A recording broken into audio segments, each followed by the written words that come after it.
Character details for Lisa Minci. The Librarian of the Knights of Favonius. In addition to her elegance and charm, Lisa is also highly educated. She is said to have been the most talented sorceress to study at the Sumeru Academia in the last 2 centuries. It is also known that Lisa chose to return to Mondstadt after 2 years of advanced study in Sumeru, but the reason for her decision is not. At present, Lisa's job is to oversee the book collection in the library owned by the Knights. Lisa Minci, Character Story 1. Lisa is tasked with managing and maintaining the vast collection of books in the Knights of Favonius library, as well as ensuring that their potions are always fully stocked. The only times that the citizens of Mondstadt see Lisa is when lending or returning library books. In both scenarios, they tend to encounter Lisa sitting at the counter like a languid cat, yawning as she signs books in and out. At times, her behavior causes people to doubt whether she really even is up to the task of being the librarian of the illustrious Knights of Favonius. Nevertheless, it appears that she performs every task flawlessly, as her work consistently stands up to scrutiny. Lisa Minci, Character Story 2. The fact that Cyrus of Sumeru Academia frequently refers to Lisa as their best student in 200 years is all that needs to be said about Lisa's accomplishments in her studies. From outlandish forbidden knowledge, to the handling of elementally infused flora, to the most efficient methods of distilling wine, where there is a body of knowledge, the chances are that Lisa is acquainted with it. This, paired with her ability to explain things clearly and concisely, makes Lisa the sensible person to approach for young knights and alchemists with burning questions. This is, provided they go to see her at an acceptable hour. To visit during an unacceptable hour, such as in the morning while Lisa is sleeping in, or in the afternoon while she's enjoying her tea, can spell disaster for unsuspecting visitors. Lisa Minci, Character Story 3. When people meet Lisa for the first time, they often find themselves overawed by the famous alumna of the Sumeru Academia. However, though her attitude to life may appear at first to be one of ruthless efficiency, it is in fact better understood as a product of her incorrigibly lazy nature, which drives her to avoid troublesome tasks at all costs. By negotiating with Kaya, she offloaded the job of restocking and dispensing medication to Huffman and Swan, and had Flora start sending Donna over to deliver herbs on a daily basis. The only tasks that Lisa handles personally are the categorization and management of books and other documents. This is the one area where Lisa feels more comfortable handling the work herself rather than delegating it. Lisa Minci, Character Story 4.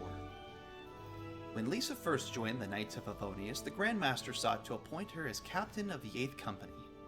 This was much to the consternation of the company's field officer, Nymph, who resented the idea of an academic coming in at such a high-ranking position. At Kai's suggestion, a practice combat session was arranged in which Lisa and Nymph would both display their magical proficiency. 2 minutes into the session, Lisa graciously declined the captaincy on the grounds that Nymph manifestly possesses the requisite ability to fulfill the role. For the whole year following, Grandmaster received a constant stream of referral letters from Nymph in relation to the captaincy, and the only person ever named in them was Lisa Minci. Eventually, the Grandmaster began turning over the referral letters to Lisa directly, but every time Lisa would come up with an excuse to decline the offer. Undoubtedly, the company would have been far stronger under her lead, but she deemed that such a level of power was not only superfluous to requirements, it would also be risky for her in a way that most people could never appreciate. To be clear, Lisa is quite confident that she can handle any situation she came up against. However, additional danger means an additional workload, and that is something that she could never be able to accept.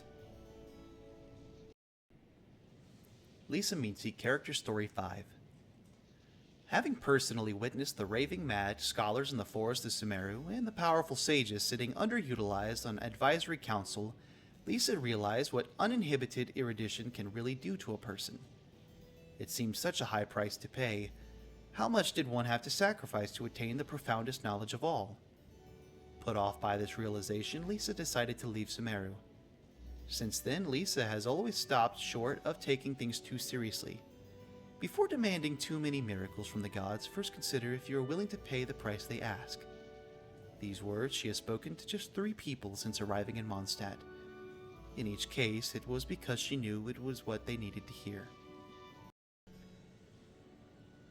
Lisa Minci, Special Heating Cauldron. The Special Heating Cauldron is a purpose-built cauldron made to design that no one in Mondstadt could understand. It features time delay heating, semi-automated ingredient insertion, and temperature regulation functions. Lisa spent an enormous budget and commandeered the alchemy workshop for 2 full weeks in order to build this extraordinary piece of equipment. She boasts that the cauldron is capable of completing any precision heating tasks to perfection with a maximum of just 2 pulls of a lever. But her most common application for it is to brew tea and keep it at the optimal temperature while she is managing her books. After all, a relaxing afternoon tea section is by far the most important part of Lisa's day. Lisa Minci, Vision. A vision is a sign from the gods, a sign that you are one of the ones whom they have chosen to change the world. Or maybe it's just one of the many hoops that one has to jump through on the path to unearthing the secrets of magecraft.